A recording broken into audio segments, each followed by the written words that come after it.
Okay, and like I said, this is gonna have marathon style commentary. So it'll be stuff most people here probably know.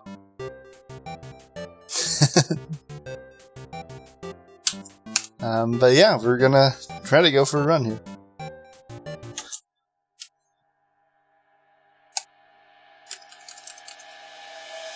So I suppose the first thing I should explain is how Genocide in Undertale works. Undertale has 4 areas. Starts in Ruins, and then Snowden, and then Waterfall, and then Hotland. Each area has a kill counter, and in order to reach the genocide ending, you have to exhaust the kill counter in each area, after which you stop getting encounters. And then, after that, you'll kill the area boss at the end. And there are a few other requirements. Some special encounters you have to kill. But we are also allowed to flee and spare normal encounters if we need to. So, that's the basis of the run. It's a lot of RNG because of having to grind out different encounters, and depending on which ones you get, you'll lose quite a bit of time. It's also a lot of standing in place during the run. So it's not as fast-paced as, say, a neutral run, where you're running around everywhere with a punch card and doing glitches all the time. So it's a little more laid back, I guess you could call it, at least for most of the run.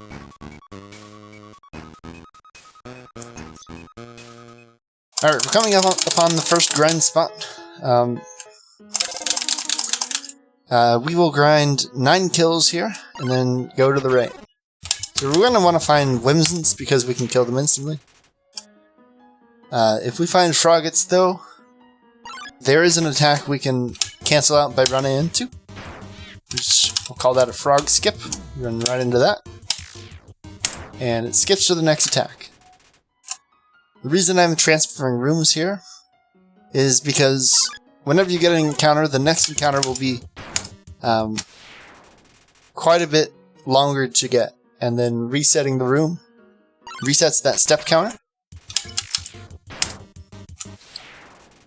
So that is what we'll be doing for basically all of the run. Okay, lots of Whimsons. That's number 5.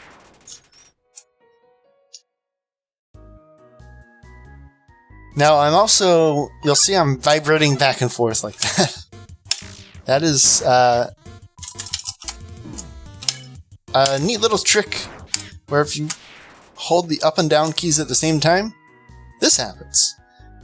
And it counts as walking, but you don't have to keep changing which arrow key you're pressing, which doesn't really save time here, but it does make it easier, because we can just hold down the 2 keys and be walking around. Alright, we're at 7 right now. This is 8.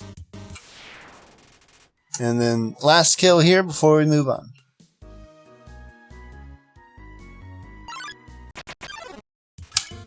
And a Frogget. And 9. Alright. That's pretty good. Quite a few Whimsons. And we will also be grinding encounters along the way. So we're going to get one right here.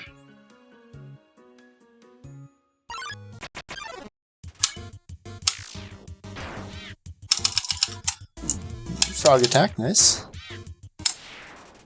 Another cool thing is you can tell which attack is about to be used by what text you get. And we see Rivet and we get a frog skip.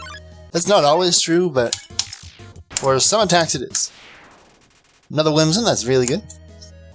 Now this room has an unusually high step counter. Probably because if you're not sure where the maze is, you're going to be going through a lot. So we don't grind for an encounter there because it would take forever. Another quirk of this ending is that the step counter increases the more kills you have. So we'll be here for longer. So now that we're in the second grind spot, we're going to get different encounters. We're always going to be wanting to attack the second one first, because there's a frog at Whimsin encounter, and we want to kill the Whimsin first, so we can get frog skips. You can't get frog skips without when Frogget's not the only monster. So we're not even going to react to what we get. We're just always going to attack the second one first. And this is a single Moldsmal. Heck. It's by far the slowest encounter here.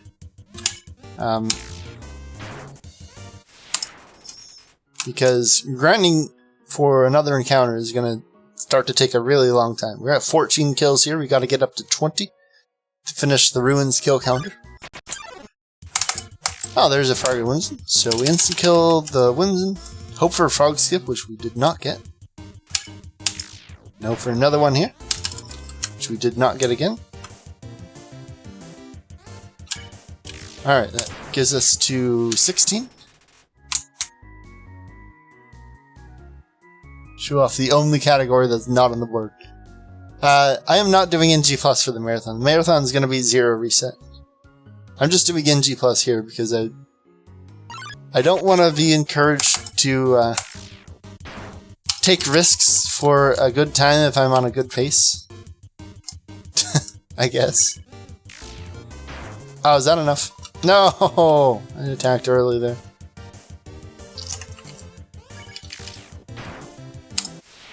Okay, that's not good. Because I really do want it to be a no reset safety strat run.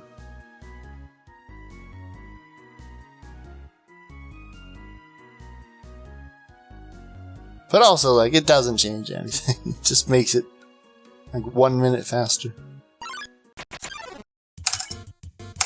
Okay, double frog, that's also a good one. We can't insta-kill the frogs, but we can still get frog skips off of them. Alright, this frog takes us to 19. A little fun fact is that in this area, 18 and 19 have the same step counter. If they didn't, it might be faster in some cases to flee on 18, but because they're the same step counter, it is not faster to do that. And it's a long one. We'll be here for a while. This is why we don't want to get single Moldsmals. Because adding one more encounter can be quite a lot of time. Oh, and of course we got a triple Moldsmal. So this will be the first instance of actually, well, in this case, sparing a monster. So we're at 20 right now, which means we don't need these 2 kills. We spare and get out of there. Now the reason we grinded back there was to get rid of Napstablook. But nobody came. Shows that we actually hit the step counter. Napstablook disappears when you get 20 kills, so we don't even have to do the fight. If we did have to do the fight, then it would maybe be faster to get kills after Napstablook, but it is what it is, so the route we have is faster. This is no mercy. Yeah, I'm not calling it that.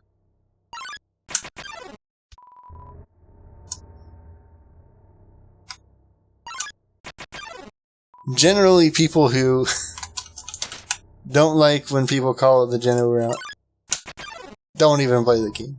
They're just wanting to complain about something. Okay, so next thing we gotta do is kill Toriel. Poor Goat Mom. What did she ever do to us? Other than, you know, kidnap us, hold us hostage, try to feed us snails. You know, other than that, what did she ever do to us?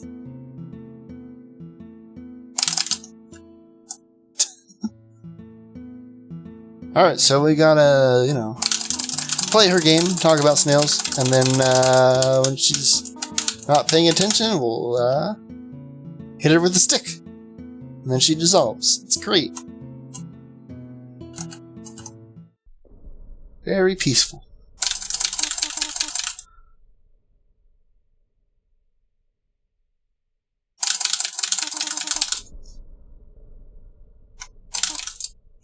Alright, here comes Tora.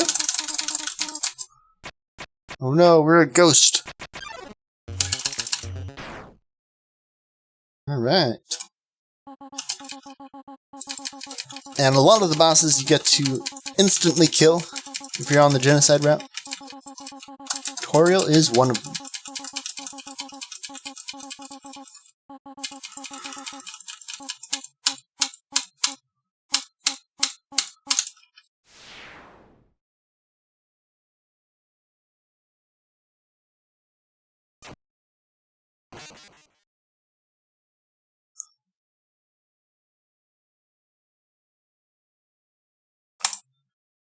Alright, 10:30. Really good first half, really bad second half. But we're moving on. Okay, so each area has a different kill count you have to reach. Snowden will be 16. And also, once we get to Snowden, you'll see something else. Some of the monsters don't actually count towards the kill counter. Namely, most of the dogs. We'll be killing all of them because we're required to for the route. But only lesser dog actually counts towards the kill counter.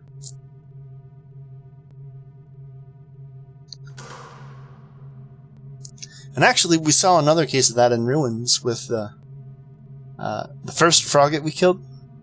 Did not actually count towards the kill counter.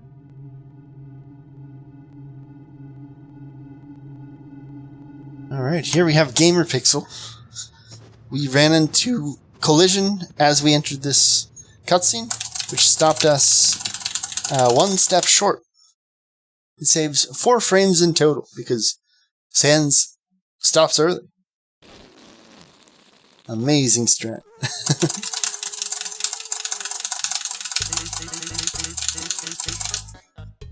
Alright, so all the cutscenes are abridged in the genocide route. If you've played Undertale, you'll know you usually hide behind the lamp and all that, but not here. We just move on. It's the speedrun route. Alright, we're gonna go ahead and heal there. Equipping the Tough Glove lets us kill faster. So we get to kill the Snowdrake in 2 hits. And as we progress, it'll get harder to actually dodge the attacks.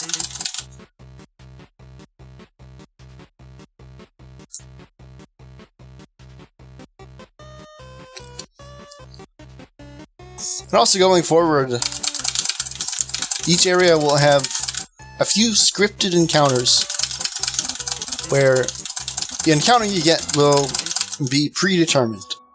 So in Snowden, it's... Ooh! Is your refrigerator running? Now that's cool, that's a random event.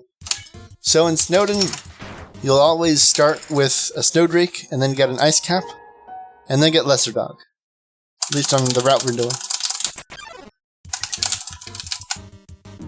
Alright, we run to the right as fast as possible. Did I just use the stick? Why did I use the stick? That is not how you're supposed to do that. Heck. I mixed up. Okay, there we go. So, that was Doggo, who does not count. We're walking off of the ice, because walking on the ice doesn't count as steps. Okay, here's where we need to use the stick. So we get Lesser Dog here. Use the stick so we can mash kill the Lesser Dog. And so now we're at 3 kills. We did Snowdrake, Ice Cap, and Lesser Dog. Next up, we skip more puzzles and move on.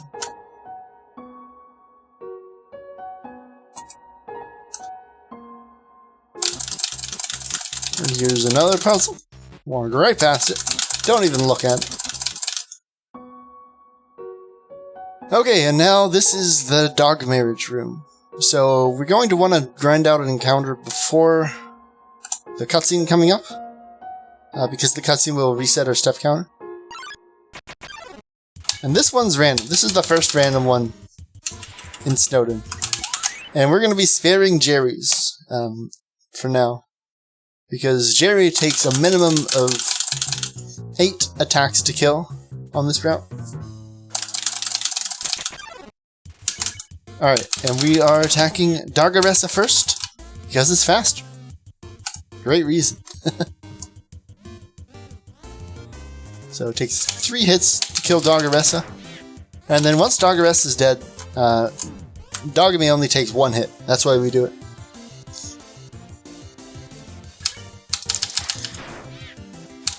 Alright, and unfortunately we got the 2 slower attacks there. There are 2 attacks you can get, one's faster than the other. Alright, neither of these count, so we're still at 4 kills. And we move on.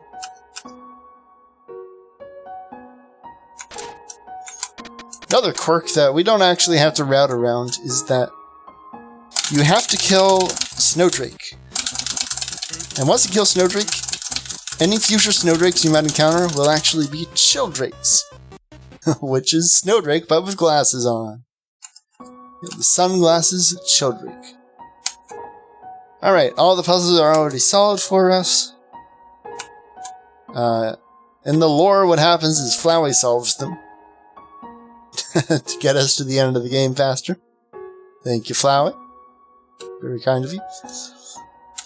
Alright, this is return of attacks we can cancel. So we can get a sleeping dog attack here, and if we do, running into the dog ends the attack immediately. So you'll see me go straight down.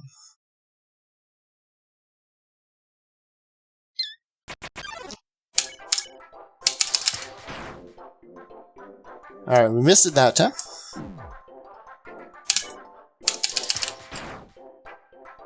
There's one. Nice. Okay, and Greater Dog does not count towards the kill counter. Alright, we're approaching Snowden Town, so this room right here, we can't get encounters the first time we enter it until we watch this cutscene. But then we have to leave the room and come back, so you'll see me do that. This time it's just to activate the encounters in this room. We'll finish grinding here. So there is actually another more nuanced strat that we're doing, where room transitions, like right here, have different amounts of time. And it turns out the one on the left is faster. So the strat here is to get the kills up to a point where you can cross the room without wasting any steps. So you'll get an encounter always at the end of the room. And then you stay over there until you will be 1 encounter away from finishing the area. Then you come back. So basically what that means is we grind here until 10 kills. We're at 6 right now. And then we go to the left and stay over there until 13 kills. And it saves a surprising amount of time, actually. Alright, 7 now. It's something like half a second per 2 transitions. So it's like an average of a couple seconds, I think.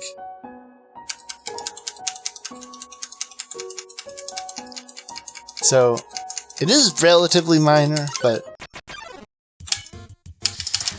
you know, in terms of strats, that's a no-brainer.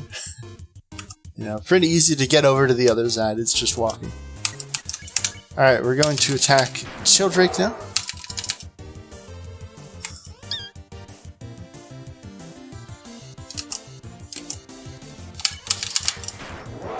And again, we're not attacking Jerry because it's very slow.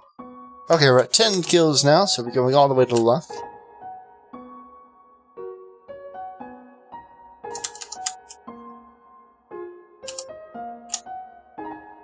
Running here. Alright, so we will do the same thing, kill the 2, and leave Jerry. So it's usually faster to spare Jerry. The exception is when Jerry is the last kill we need for the area.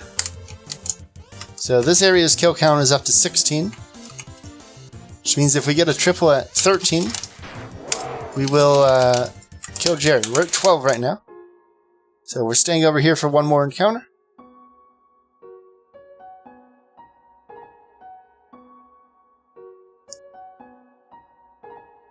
And like I said, it takes a minimum of 8 turns to kill Jerry here. So we don't want to have to kill Jerry, but it's faster than grinding out another encounter. Alright, this will get us up to 14. So we'll go back to the right.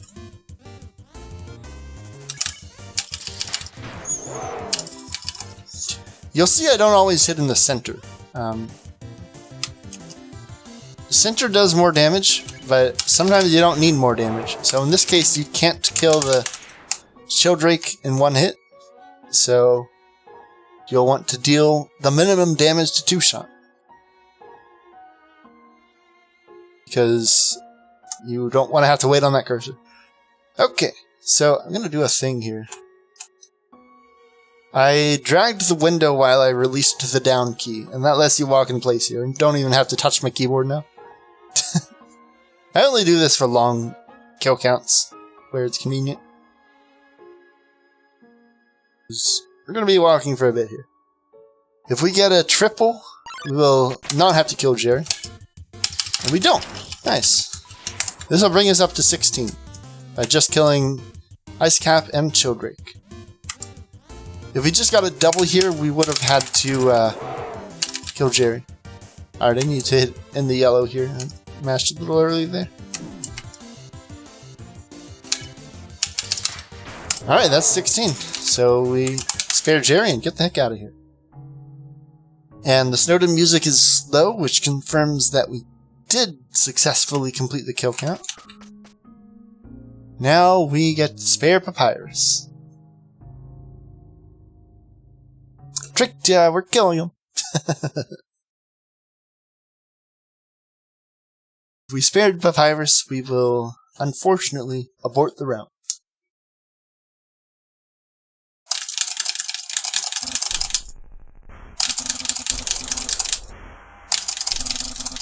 That's a creepy music here. Nice. Oh, I see you are approaching me. You said the thing. Alright.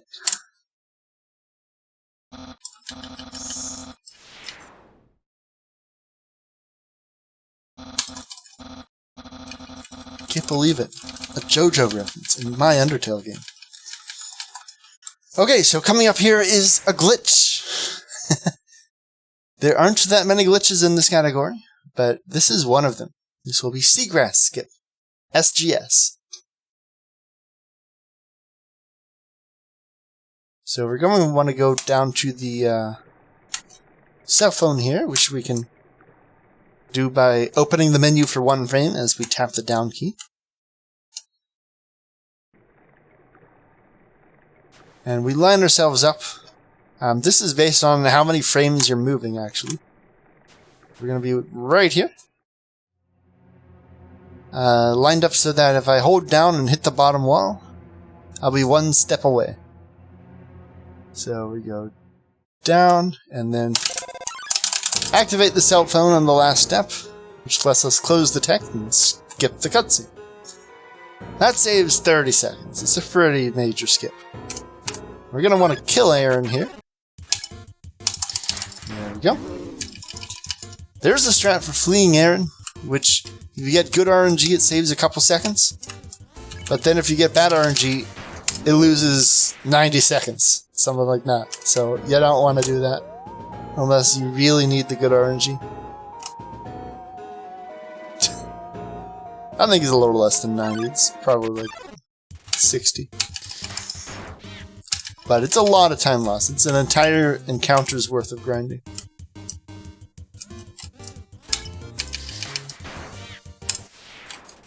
Actually, no. It's an encounter at 13. So it is like 20 or 30, I think.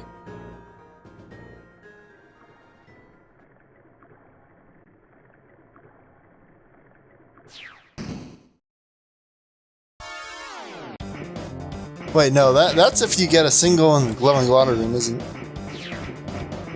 If you get a single at the end, yeah, you're losing like a minute or more. Alright, gotta dodge all the spheres. The positions of the spheres are kind of random here, so you have to react to them sometimes. And in this room, they just never hit you as long as you don't move up or down, so that's convenient.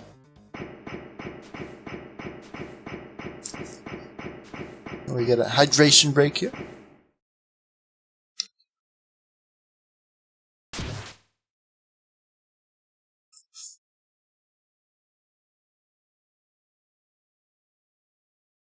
Alright, in a neutral run, we would be getting the punch card right about now. But unfortunately, we can't do that. Because in this category, the Nice Cream Man isn't even there. You may have noticed back in Snowden, he just wasn't there. There's a crazy way to get it by doing a bunch of really difficult and complex glitches. But it's currently TAS only. No human has ever pulled it off. And it is very likely to be slower even if you could do it. So, unfortunately, we're not going to be using the punch card anytime soon. It's TAS only strat. Should be in TAS showcases in the Undertale Discord, I'm pretty sure. Alright, we're at 4 kills now. And we're picking up the ballet shoes and trying to equip them. There we go.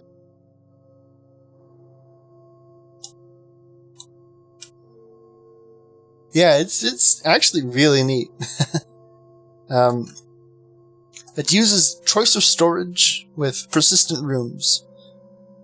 Which, ironically enough, it requires the punch card before you can get the punch card. So the strat is to get the punch card in neutral without saving, backtrack, do the setup, and then die to reload, and then you can get the punch card in Geno.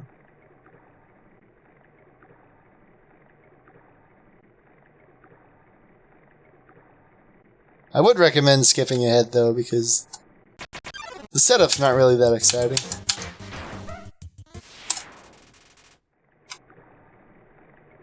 Once you get to the payoff though, it's really neat to see. The benefit of the punch card is mainly that you skip sands, and that's like 10 minutes. The only problem is it takes like 10 minutes to set up, so yeah, good luck.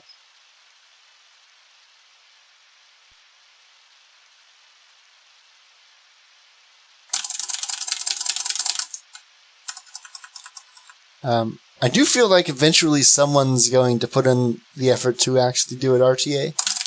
But it certainly won't be in the Geno speedrun. It'll almost definitely be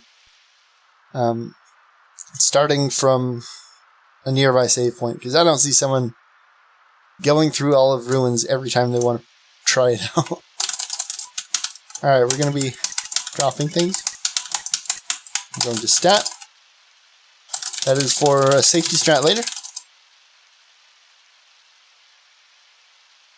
The dropping things is just to speed up menuing. Because we don't need those items, and we have to wait there at the ledge anyway. So we do productive things. Heck yeah. Alright, here we are in Spears 2. This one has quite a bit less RNG. If you do it right, there is no RNG involved. You just take the same path every time and you'll always get it. The reason that works is because the spears try to predict where you're about to go. So you can walk into a wall in a direction you don't want to actually go. Like that. See, they all went to the right, and I walked to the left. So you can kind of trick them. I hit the wall. Alright, messed up at the end there, but otherwise that was really good.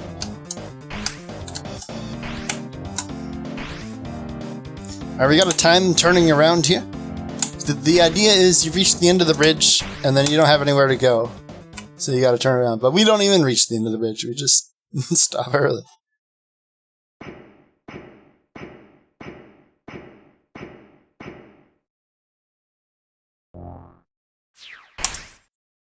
Alright.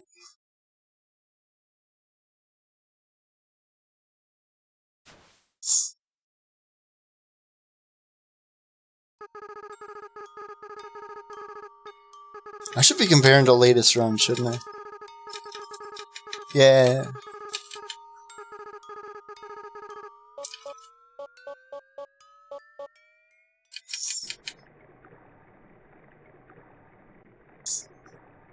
Alright, so next up comes Glad Dummy, which is Mad Dummy but happier.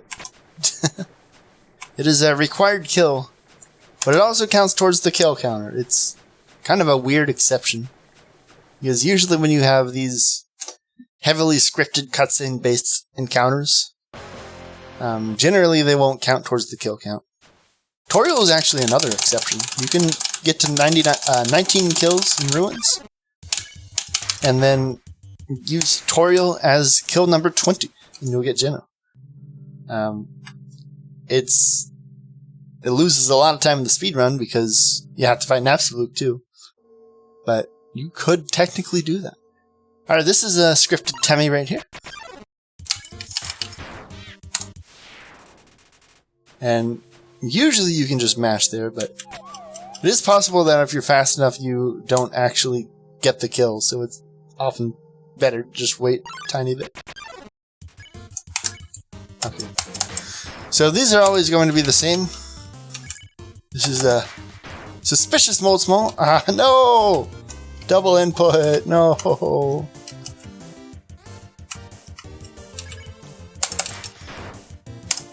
But you can kill that before it transforms. Okay, now we're getting scripted Aaron Washua. So we want to flex on the Aaron first.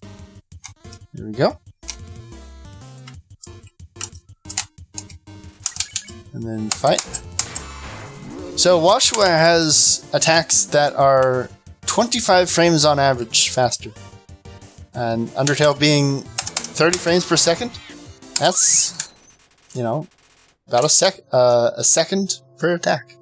Okay, we're grinding to 14 kills here, which we're at 13 right now, means only one more encounter. This is the last scripted one. It's faster attack the mold big first. For the same reason as before, we get a 25 frame on average attack here. 25 frames faster. Alright, that is 14 kills, or actually 15 kills, which is more than 14. So we'll keep going. We get one kill, one counter at the end of this room, one at the end of the next room. And we need one of them to be a double. You can also get a Temmie here. Alright, there's the double.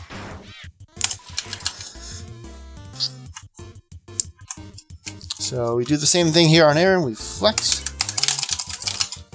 And this will get us to 17. Which means the encounter we want in the next room is Temmie. Because it only takes one hit to kill.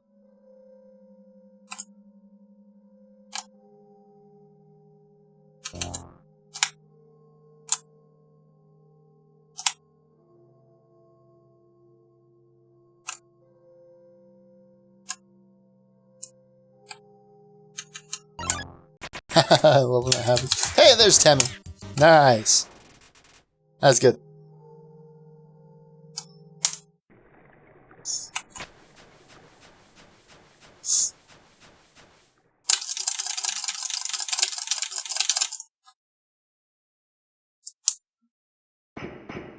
Okay, we're coming up on the first actual difficult boss fight. This will be Undying the Undying. We don't get to instantly kill her this time. So I will be saving before this one. Not because I'm afraid of dying, but I don't want to have to reset the run if I do die, so we'll heal and save, and then see how it goes. So Undying the Undying actually has a time save. If you can attack with good enough accuracy, you can save a turn, which we call the quick kill. It takes quite a bit of accuracy to actually hit it, but it's also a bit lenient. You can still miss quite a few attacks and get it, but still got to be pretty accurate. So I'll do my best. I don't usually hit it, so we might not see it today, but if we do, I'll point it out.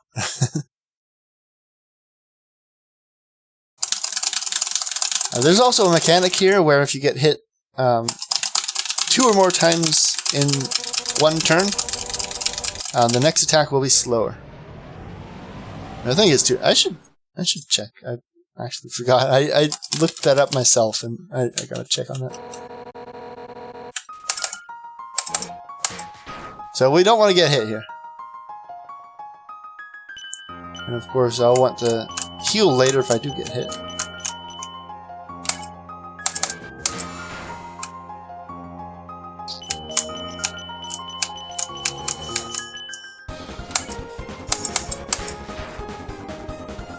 Alright, no triples so far. That's not great.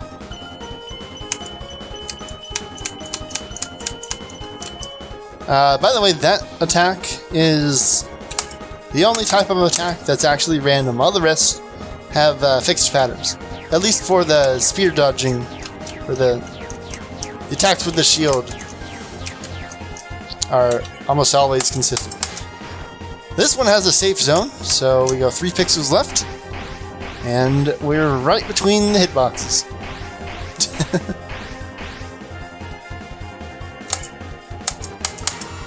There's a triple. Nice. Yeah, so all of these attacks you can just memorize. Makes the fight a lot easier.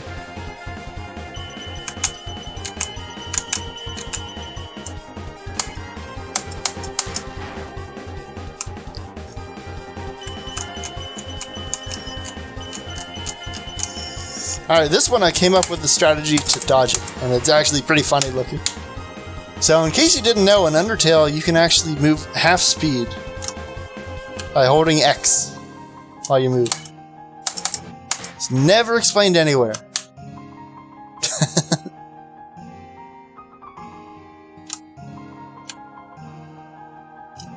And honestly, I think they kind of forgot about it, because in some of the later battles it's not even implemented.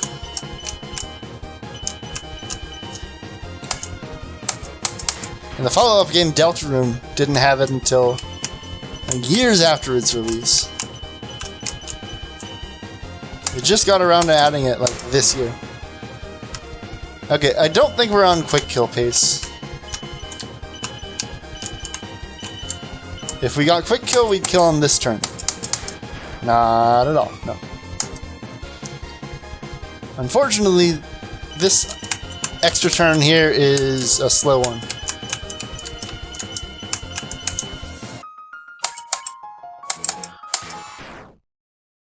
And there she goes.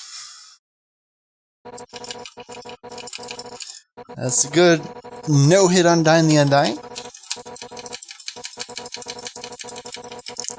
Which, I mean, it's easier than it looks, because you can memorize a lot of the attacks, but it's still pretty nice to say you can do it.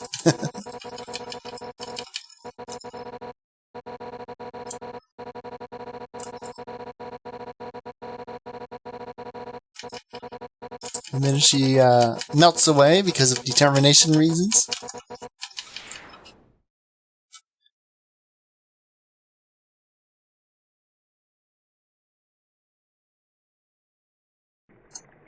Also, it's funny how Undying the Undying resembles the Deltarune.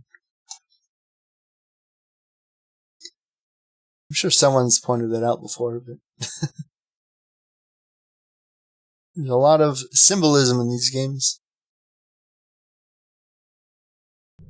Alright, we're coming up on another glitch. This will be Early Burnt Pan. And the goal is to get a pan out of a refrigerator that we're not supposed to get yet. Pretty funny looking, so Rather than explaining, I'll just show you.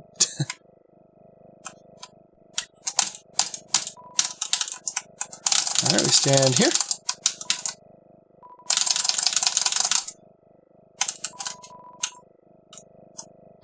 Didn't get the overflow at the end, but there it is. Early burnt pan. Hello, Ray. Hope you're doing well. Meow indeed.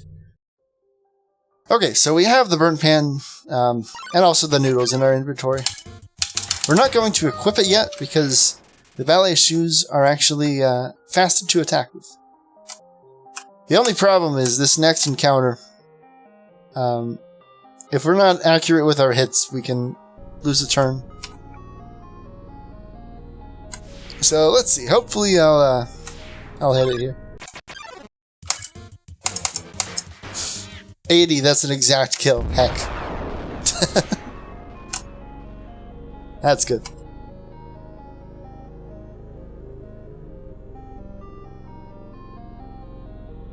Alright, so I don't actually count these towards the kill counter, because although Hotland and Core are using the same kill counter, you always kill the same amount of monsters in Hotland. So I start at 0 when we get to Core. Holding right here lets you dodge the attack without getting hit. It's great. Time for a funny frame perfect thing. Ah, missed it both times, unfortunate. We get to skip all of the cutscenes because there's no one left to watch.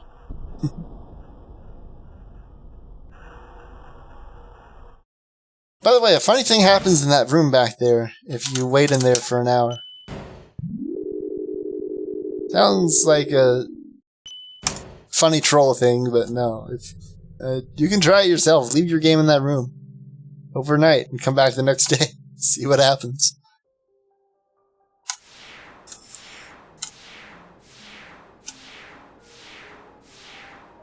Alright, here comes another glitch.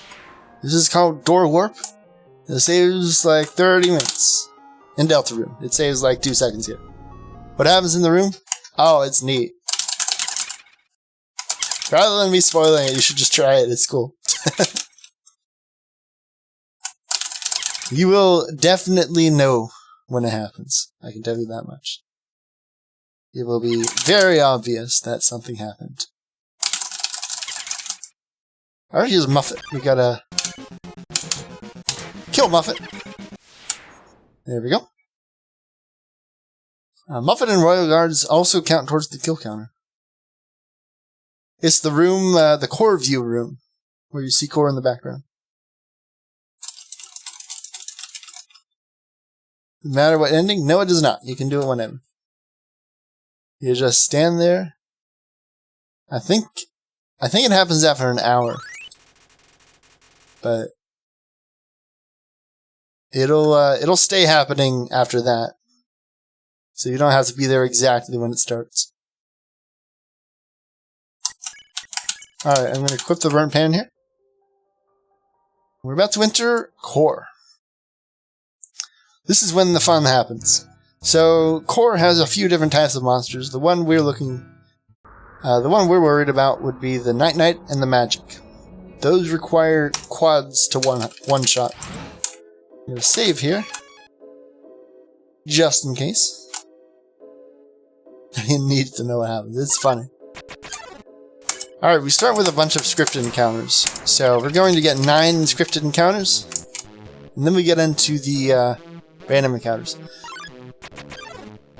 So Core has a kill counter of 40, which minus the 5 we've already killed gives 35 Core kills. And we also use the Warrior's Path, which is a series of scripted encounters that also count towards the kill counter. That gives us 7 kills. So what we do is grind up to 28 kills ideally, and then enter Warrior's Path. Although if we're at exactly 27, it's still faster to go in there and then grind out 1 more on this bridge on our way back. So with that in mind, Right now we're grinding to 20 in this spot, and then we move to the left and get ready to go to the Warrior's Path. Alright, we're getting through our 7th kill here. Now we're going to see Night Night Magics. And on these it's faster to hit the bottom one, because the Night Night has a 10 frame faster attack. So there we go, that's a quad. Nice kill there. Nice! That's really good. And now the RNG happens. We're going to want to see triples. Those are the best encounters to get. Just like in Ruins, we're going to attack the bottom one each time, just in case it's the Night Night Magic. It only makes a difference on the Night Night Magic. On any others, it doesn't matter. But we want to be ready for the Night Night Magics. Alright, we're at 11 right now. Ah, missed the quad. Unfortunate.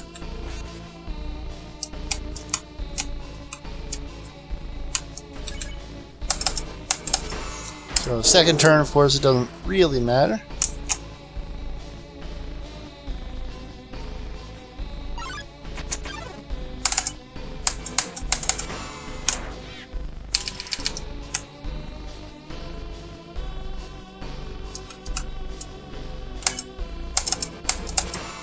Alright, that's 14.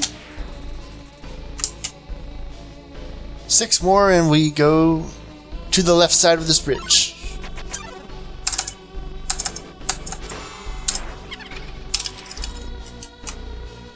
Alright, I do want to see a frog attack here. Not because it saves time, but because it's funny. So unlike the one in Ruins, hitting the frog here doesn't cancel the attack. Alright, that puts us at 16. We need 4 more until we move on.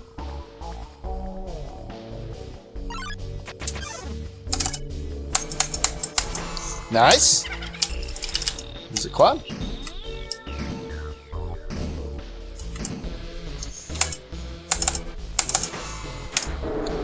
Nice. Okay. We're at 18 now. So we don't actually want to see Night Night Magics because we have the potential to, lose a turn to them.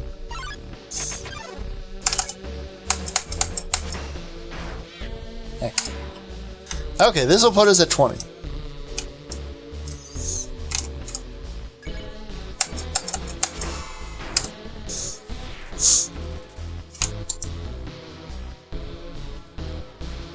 The reason we do this at 20 is just to get all the way to the end of the bridge. It doesn't actually matter when you go over here, as long as you're ready when you need to enter the Warrior's Path at 27 or 28. So 22 now.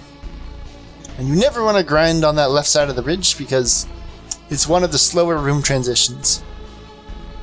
So you always just want to get one encounter there and move on.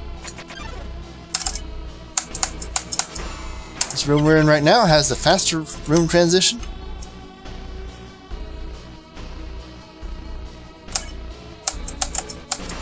That's 24. And we need 3 more to move on.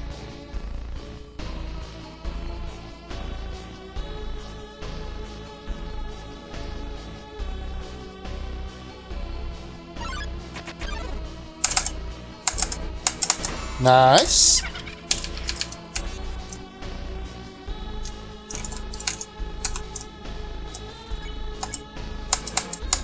Ah, missed it. Heck. Hello, cool person. Hope you're doing well.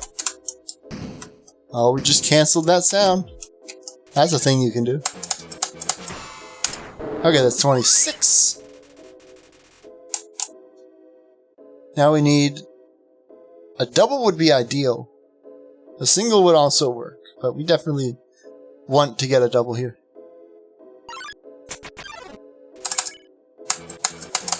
Guess we're getting a single. Okay, here's a funny, by the way. If you run into that, you get invulnerability for the rest of the turn. It's fun. Alright, that's 27. Time to move on. So these are all scripted as to what encounter you get. We start with this one. Oh, we still haven't gotten the frog. Unfortunate.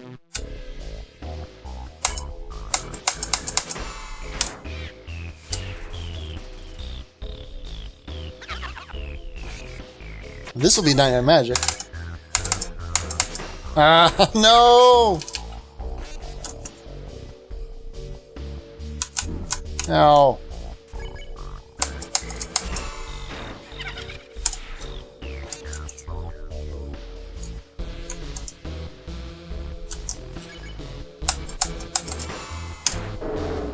Okay, and normally we'd equip the ballet shoes here, but because we have one more to grind out afterwards, we're gonna leave the panel. You could switch and then switch back, but you might just lose time in menuing there. You could also switch to the ballet shoes and stay there, but then that risks losing time to get a Night Under Magic. It's the last encounter. Okay, that puts us at 34. We need one more, which we do at the very end of that bridge we started on. So we don't get the but nobody came because we haven't exhausted the kill counter yet. Kill one more right over here.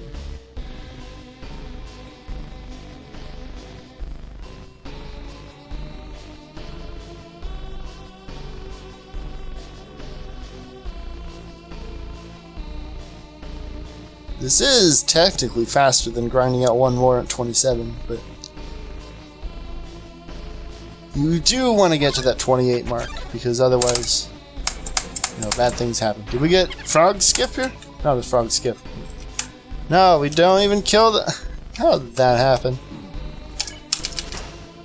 There we go, 35. Don't even get the frog, no.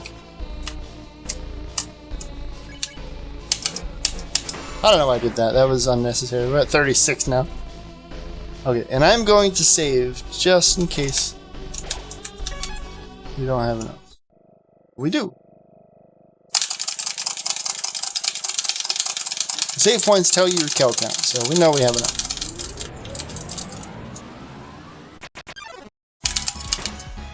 Alright, there goes Mediton Neil. Just do a one punch man there. Alright.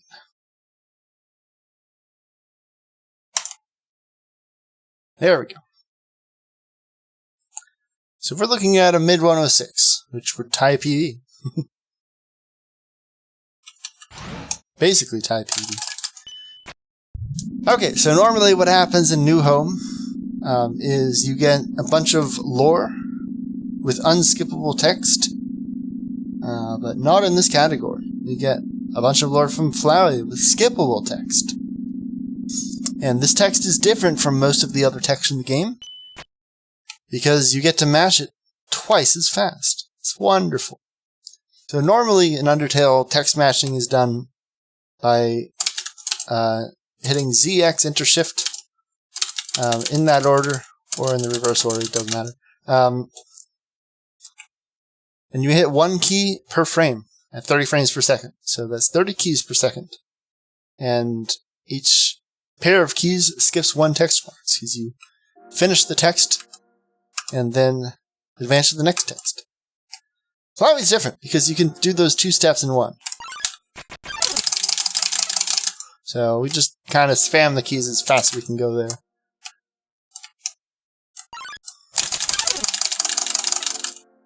I usually don't push myself to go very fast there because it can hurt. Fortunately, we don't have to do this too often. Some of the best Undertale players, though, can do that with the controlled piano mashing that we normally do. Which, doing it that way is much better for your hands. It's kind of more like a gentle rocking motion rather than, vibrating your hands or however people do it.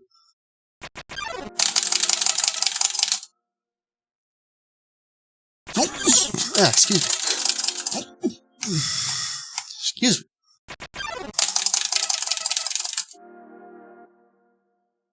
Yeah, the mashing is a bit daunting at first. But once you get used to it, it's really, you get in a rhythm and it gets actually kind of comfortable. You just can't push yourself too hard on it. But the more you do it, the easier it gets, and the less it hurts. You build that endurance, and if you do it right and take care of your hands, it ends up not really being that bad. The most important thing is to not push yourself too hard. I learned that the hard way. I hurt my hand a while ago. It wasn't from mashing though, actually. It was from weapon patterns. Slamming my button down for attacks. I don't know why I did that. Oh, I forgot to split.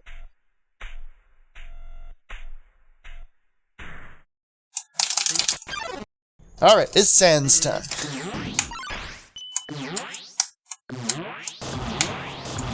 So we do have a healing item here. We also have the ballet shoes equipped. They're the fastest attack pattern. So what we do is spam Sans with our shoes here. Wait, I have the pan equipped. Heck! That's a problem. Okay, well, never mind on that. We're losing time. We'll trade it off in the intermission. It's fine. It actually does save, like, actual seconds throughout the fight. I forgot I grinded out one more encounter. I should have remembered. Oh, that's rough. Thought I jumped there. Alright. So, intermission, we just use 2 items. That's fine.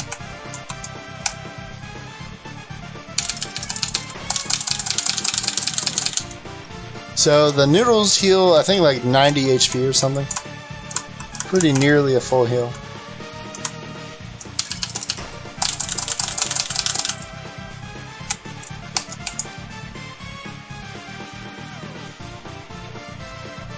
Alright, some of these attacks are easier than others. Some of them have good, consistent ways of dodging. Others are just random.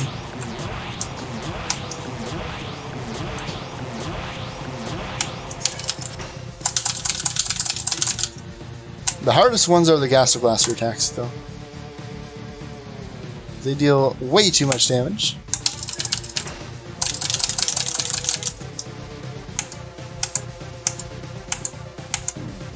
Oh, heck.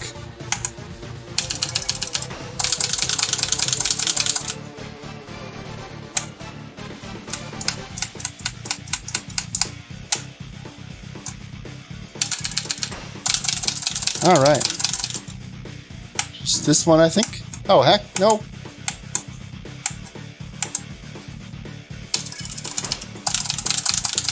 There it is. Alright, now we're good.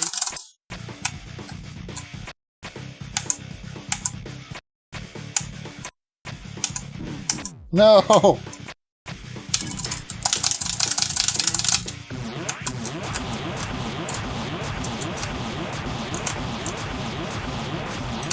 This is gonna be scary. You don't want to get hit there. It takes way too much damage out.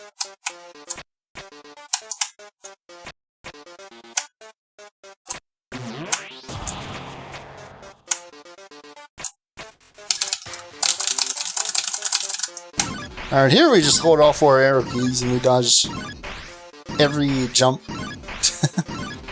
Pretty good way to cheese it.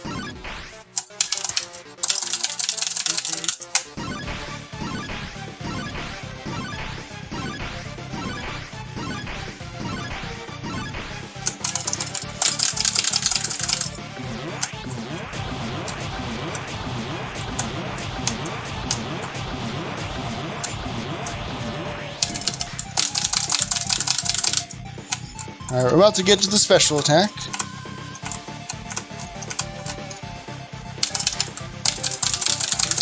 Alright. Oh, gosh darn it.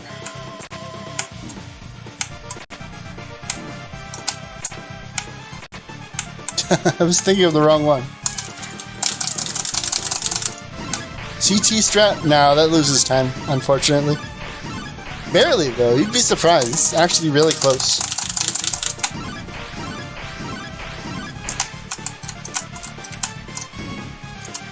Alright, did I hit it? I did! Heck yeah, look at that.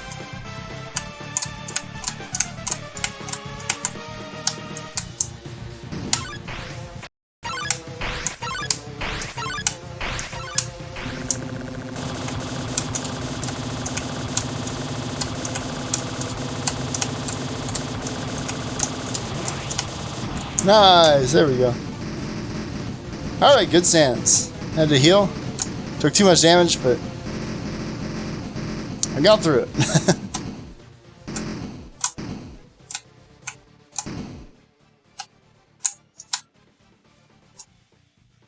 Alright, now that's just a funny right there. You can jump, get down faster, but it doesn't save time.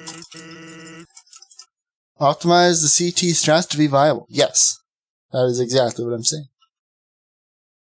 It probably saves time in a task, actually.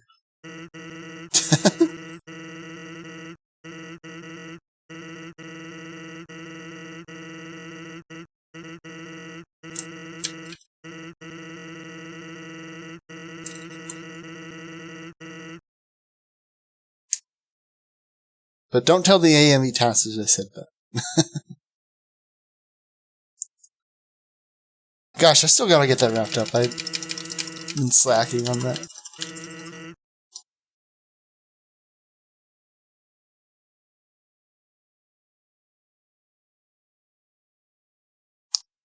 You able to figure it out? It only loses like a couple seconds, yeah. If you're good at it, you can probably get it pretty fast.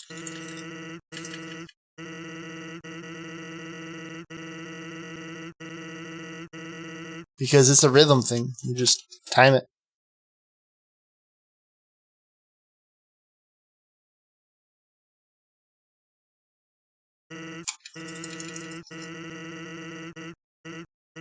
The only problem is you lose all of your muscle memory for the second phase of his attacks. So, I think that'll probably turn people off from it, even if it is a little faster.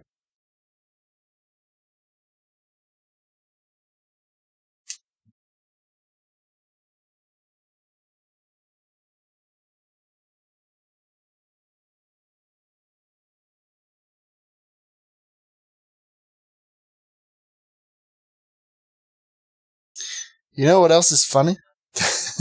If it is faster, that reduces the time the punch card saves. Shortening the Sands fight makes the punch card worse in comparison.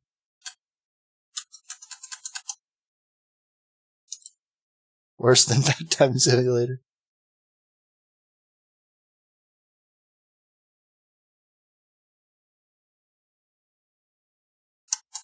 Yeah, so if you don't want GPC, just find a faster Sans. Okay, we finally hit him. Sans only has 1 HP, so, you know, just hit him once. It's easy.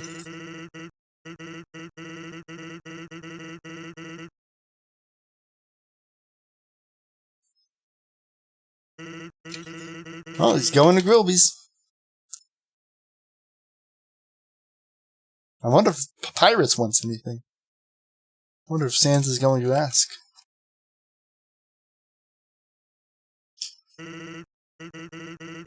Pirates, do you want anything? Alright, let's see. Where are we ending up? Looks like 106.40? Yeah, like a 106.40, 106.41. Something around there. I don't even think that beats my current PV. I don't remember what it is.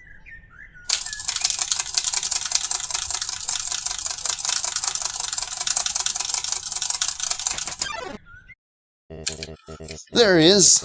Asgore. The true final boss. Well, he forgot to absorb the 6 human souls. So unfortunately, there he goes.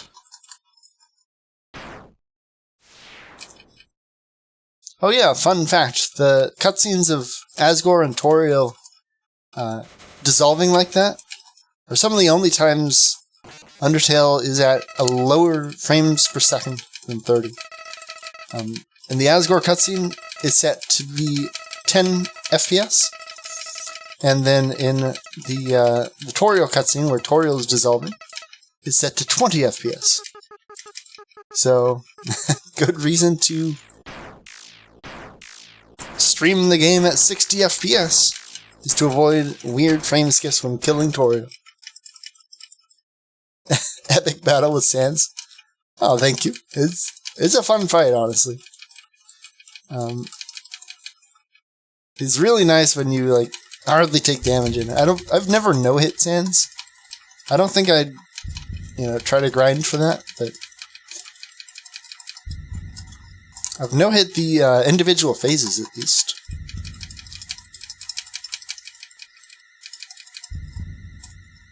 But things can always go wrong, so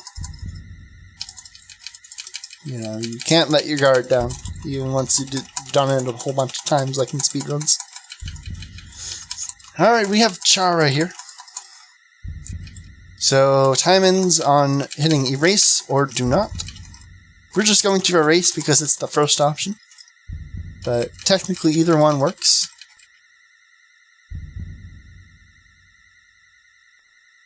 Flowey is too hard to beat up on a console. Oh gosh, I can imagine. One good thing about Flowey, though, is it auto-saves at each new soul phase. And then you don't even take damage in the soul phases. So you can progress even after dying a whole bunch. But then you got that final phase, and you just gotta make sure you hit all the healing items.